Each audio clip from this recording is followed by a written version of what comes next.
Hello, this is Dr. Albert Simpson, Jr.Ph.D. level faith-based counselor and therapist.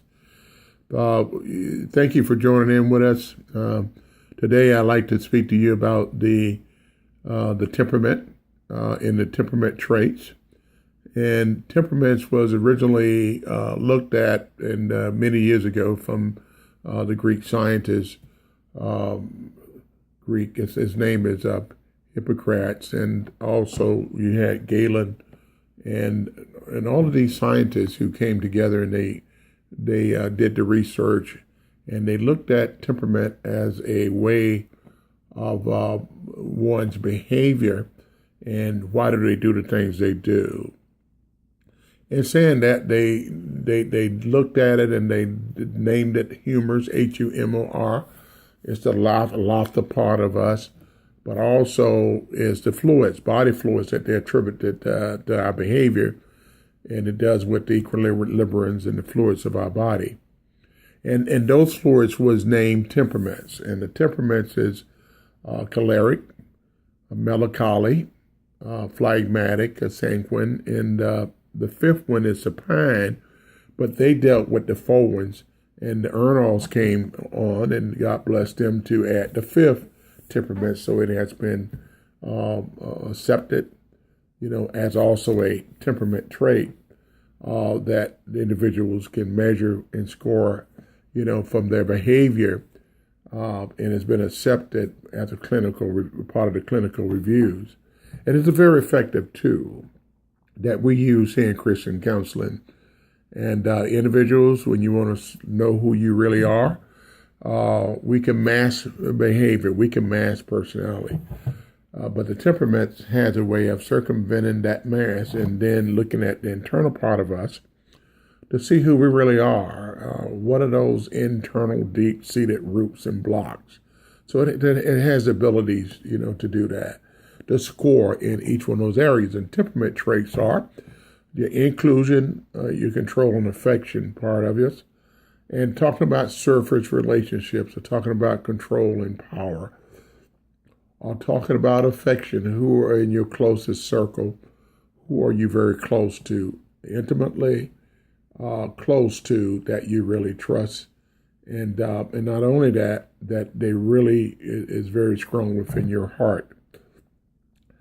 And saying that, we have expressed needs and wanted needs. Expressed needs are what do you want to give from you? What energy do you want to give from you? The wanted needs are what you want back. And all of us have, some needs. To be intellectual, to make decisions, or let somebody make decisions for us. Affections, love, and the closeness and sharing of that. So also we have strength and weaknesses. In the 139th Psalm, verse 14 and 15, God created us. And that's where we look at our spiritual genetics. He blew in the man nostril, and he became a living soul. In Ecclesiastes 12th chapter, verse 7, our spirit that he blew into us, which is divinity. And James 2:26 say the body without the spirit shall die. So the spirit at physical death, it goes back to who gave it, which is God. Our bodies, this flesh, it returns back to the dirt from which we were formed. Our soul, and the soul and spirit is immaterial, and our soul house is right in the middle, in our immaterial part of us. Our soul house those five sensory systems: what I see, what I smell, what I taste, what I feel, and what I touch. Basically, is seeing, hearing, tasting, touching. So as we see what we see, as we hear what we hear, as we taste what we taste, as we smell what we smell, and as we touch what we touch, sometimes that have a direct impact on us, because now we're in the soul man, and what it does, it sort of drive us into now the spirit part of us, which that's how we communicate with God, is in our spirit. Now the human spirit, as we was created from the beginning, from as he created us, Then we lost that relationship as our first father, Adam. He brought condemnation into the world. Jesus Christ brought justification into the world. He was the second Adam. First Adam was flesh. The second Adam was spiritual. So therefore, in saying that the temperaments is spiritual genetics, is ingrained, is controlled, and after it do that, after we can notice who we are, through this model, the temperament analysis, the temperament, we score it and we look at those different areas and see what our temperaments, who we really are. Do we know our weaknesses? Do we know our strength? This is what it does. It helps us identify within us that we didn't know it was in us. God created. We wasn't born a blank slate.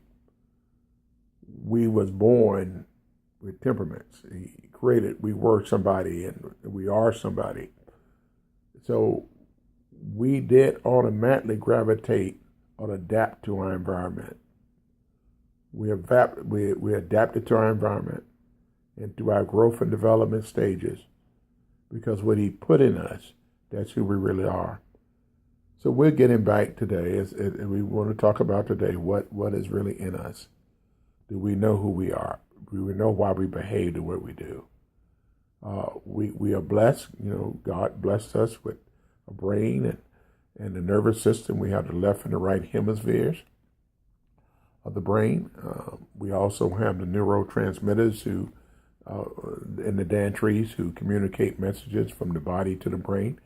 We have the immune system, which is the nervous systems, and we have our bodily fluids. And not only that, when you go and look at the hot and the cold, the 4 seasons of the year, it also determines, our temperament and who we are, because we was created from the dirt, from the soil, from those, and we do feel those elements. And you notice when the season change, and some people say, they have the arthritis and arthritis. And so when they do have that, in different seasons, they feel this way, they feel that way. But that's who we are. That's how we was created. And to do that at another time, we'll be talking in depth about all of that, so we can, really explain it and try to connect it from a simplistic application. Getting back to the temperaments, which is very, very important.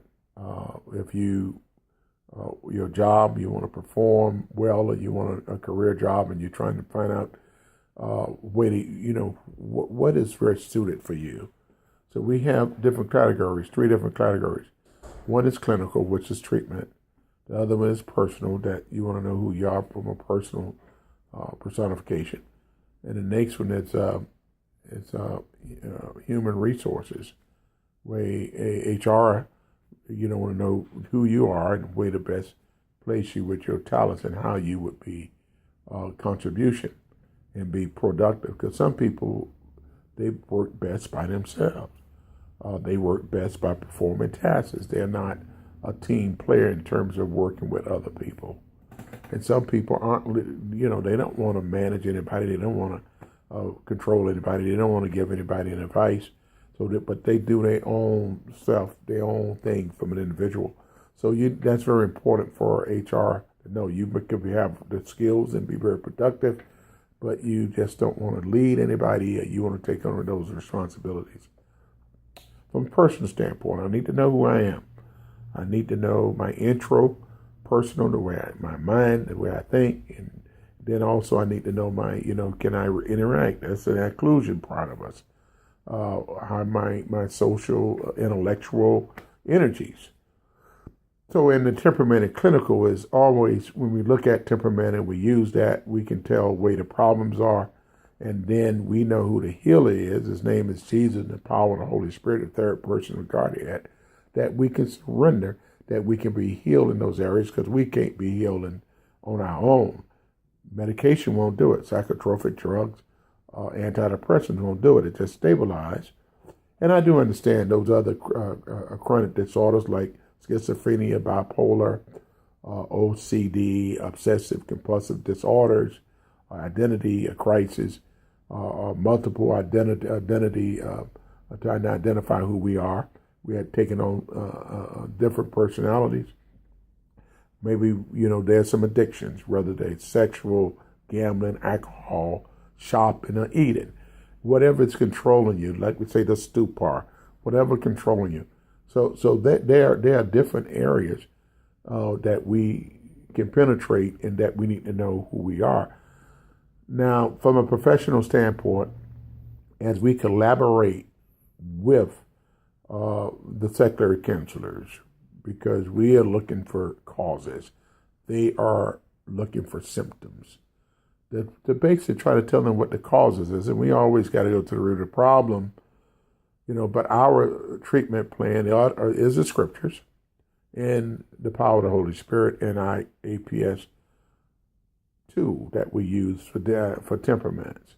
So we want to look at body, soul, and spirits. So basically, at another time, please join in with me, and we will take it a little further. And we want you to be blessed. And God do love you, and He created you, and He's the only one who can fix us, because He made us. St. James 2:26 said, "The body without the spirit is dead." God bless you. Thank you.